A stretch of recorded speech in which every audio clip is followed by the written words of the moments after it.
अब हम आपको यह बताते हैं कि जिस आतंकवादी याकूब मेमन ने मुंबई में सीरियल ब्लास्ट करवाए थे और 257 लोगों की जान ले ली थी, आज ठीक उसी शहर में उसी आतंकवादी की कब्र को एक मजार बना दिया गया है। आज हमारा सवाल यह है कि धर्म के नाम पर एक आतंकवादी की कब्र को इस तरह सजाकर उसे ग्लैमराइज करना कहां तक उचित है। आपको याद होगा 12 मार्च 1993 को मुंबई में 12 अलग अलग जगहों पर सीरियल बम धमाके हुए थे और इन बम धमाकों में 257 लोगों की मौत हुई थी। इस आतंकवादी हमले की पूरी साजिश पाकिस्तान की खुफिया एजेंसी ISI, दाऊद इब्राहिम और मेमन ब्रदर्स ने मिलकर रची थी और इन्हीं में से एक आतंकवादी का नाम था याकूब मेमन, जिसे भारत की सबसे बड़ी अदालत यानी सुप्रीम कोर्ट से फांसी की सजा मिली और 30 जुलाई 2015 को उसे नागपुर की जेल में फांसी पर लटका दिया गया। उस समय याकूब मेमन के परिवार ने उसे मुंबई के मरीन लाइंस में स्थित वहां के सबसे बड़े कब्रिस्तान में दफनाया था और वहां कई वर्षों तक उसकी यह कब्र यूं ही रही। यह उसकी तस्वीर है जो आज आप देख रहे हैं। और जब याकूब मेमन का अंतिम संस्कार किया गया था और जब जनाजा निकला था तब बहुत भीड़ मुंबई में आई थी। यानी कब्र या उसके आसपास कोई निर्माण तब नहीं हुआ, लेकिन अब बीजेपी ने एक तस्वीर जारी करके यह आरोप लगाया है कि याकूब मेमन की कब्र को मजार बनाने की कोशिश हो रही है।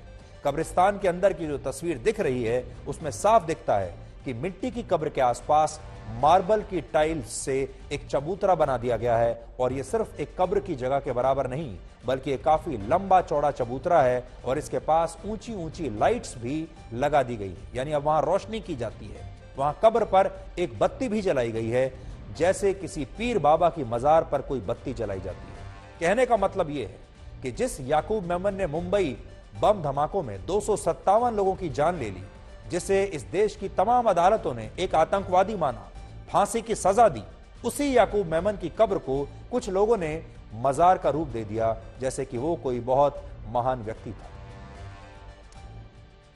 जब ये विवाद शुरू हुआ तो पुलिस ने मौके पर जाकर वहां लगी लाइट्स को हटा दिया और मार्बल के किनारे चिपकाई गई नियॉन लाइट्स की पट्टी को भी हटा दिया।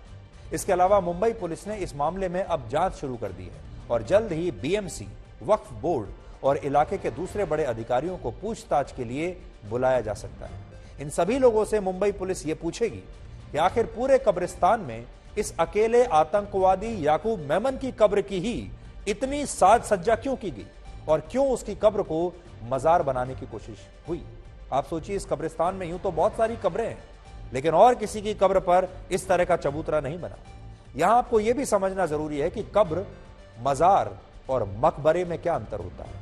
कब्र उस स्थान को कहते हैं जहां किसी मृत व्यक्ति के शव को दफनाया जाता है, लेकिन अगर कब्र के इर्द गिर्द पक्का निर्माण कर दिया गया हो या कोई भवन बना दिया गया हो तो उसे मकबरा कहते हैं। जैसे हमारे देश में अलग अलग स्थानों पर मुगल शासकों के मकबरे बने हुए हैं, क्योंकि उन्होंने कब्र के ऊपर एक इमारत बना दी है। दिल्ली में हुमायूं का मकबरा है, औरंगाबाद में औरंगजेब का मकबरा है।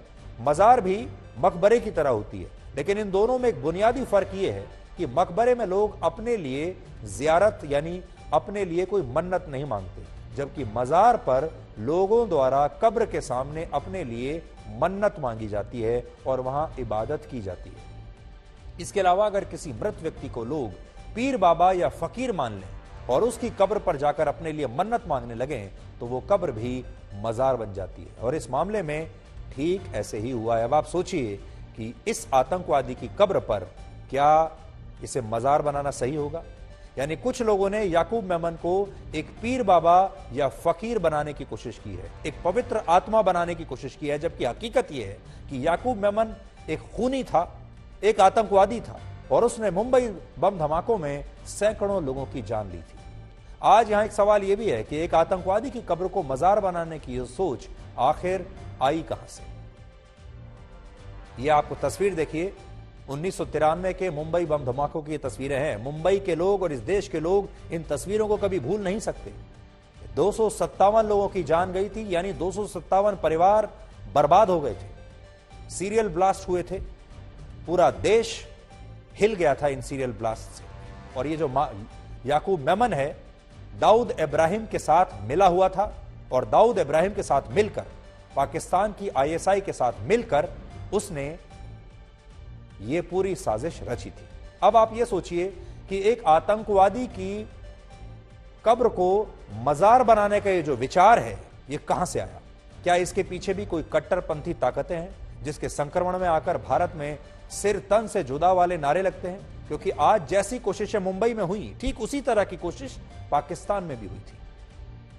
पाकिस्तान में भी एक हत्यारे की कब्र को मजार में बदल दिया गया था और फिर वहां मस्जिद बन गई और अब वो कातिल पाकिस्तान में एक पीर बाबा की तरह पूजा जाता है और हजारों लोग वहां जियारत करने जाते हैं, पैसा चढ़ाते हैं, चंदा देते हैं। ये व्यक्ति पाकिस्तान का ही रहने वाला मुमताज कादरी था, जो एक समय पाकिस्तान के पंजाब प्रांत के पूर्व गवर्नर सलमान तासीर का बॉडीगार्ड था और उसने वर्ष 2011 में सलमान तासीर की हत्या सिर्फ इसलिए कर दी क्योंकि सलमान तासीर ने ईश निंदा की एक आरोपी आसिया बीबी के समर्थन में बयान दे दिया था। बाद में पाकिस्तान की अदालत ने मुमताज कादरी को फांसी की सजा सुनाई और वर्ष 2016 में उसे फांसी दी गई, लेकिन पाकिस्तान की कट्टरपंथी जमात ने उसकी फांसी को शहादत बना दिया और पाकिस्तान में उसके समर्थन में प्रदर्शन शुरू हो गए और उन प्रदर्शनों को पाकिस्तान का ही एक बड़ा कट्टरपंथी मौलाना लीड कर रहा था जिसका नाम था खादिम हुसैन रिजवी।